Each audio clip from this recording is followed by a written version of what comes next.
really the Fayette Street was the hub and the life of black life in Martinsville and Henry County. What the Baldwin block did for the black community was very significant in that the people in West End needed some of the same services that people in the East End of Martinsville needed. You had a way of life. You went to school, if you were school age, you didn't come out of school until you graduated. On Saturdays, you did your chores. On Sundays, you went to church. That was instilled from early childhood.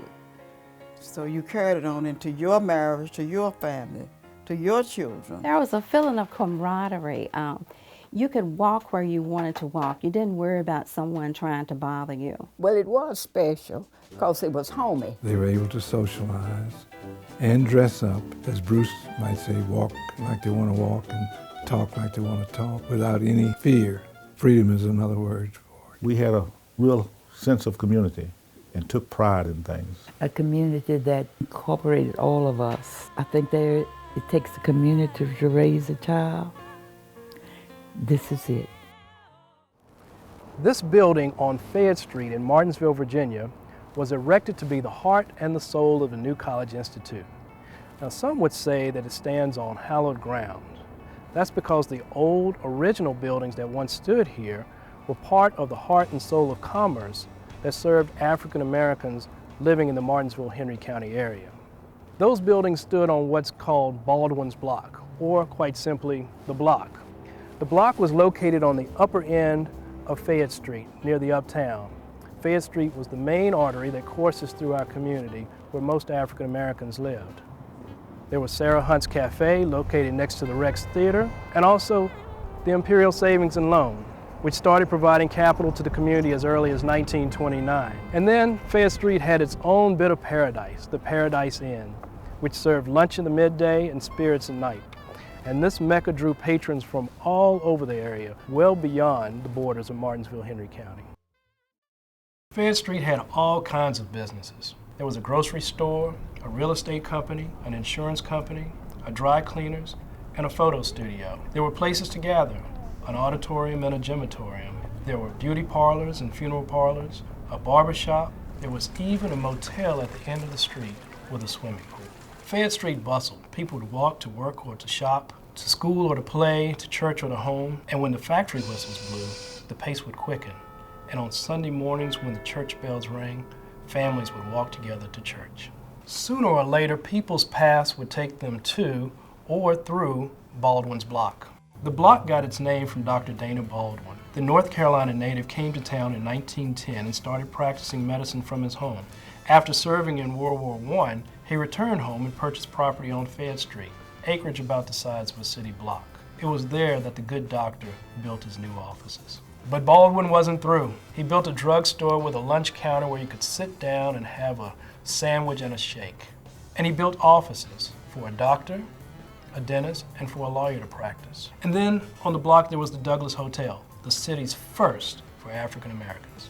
Baldwin also had businesses off of Fayette Street, including a brickyard.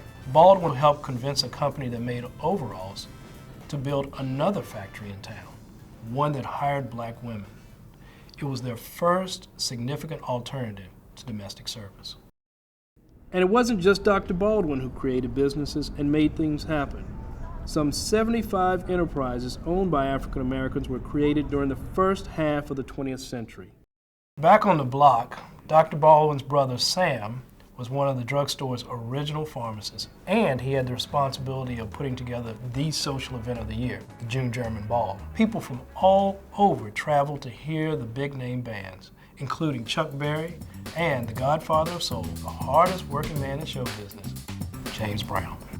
The block housed another notable institution, St. Mary's, the area's first hospital for African Americans. It was where my grandmother gave birth to my father, Kimball Reynolds Sr. For many like me, it was a location that gave birth to many future generations. Today, on the same ground, the new college demonstrates a commitment to education, and it symbolizes a willingness to breathe new opportunity and life into our community.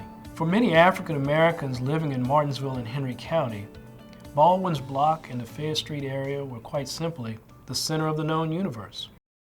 The block and Fayette Street of years ago are gone. What remains is a legacy and memories of a community created through perseverance during a time of segregation. A community that hummed with vitality.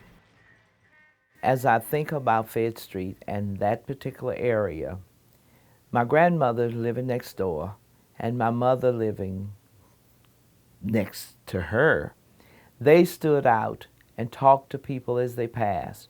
My mother stood on the side of her porch, and my mother stood in the driveway talking, or over the back fence. My brothers, my mom, my dad, and I lived. That is the kind of community and environment that I still remember on Fayette Street, hopefully the rest of my life.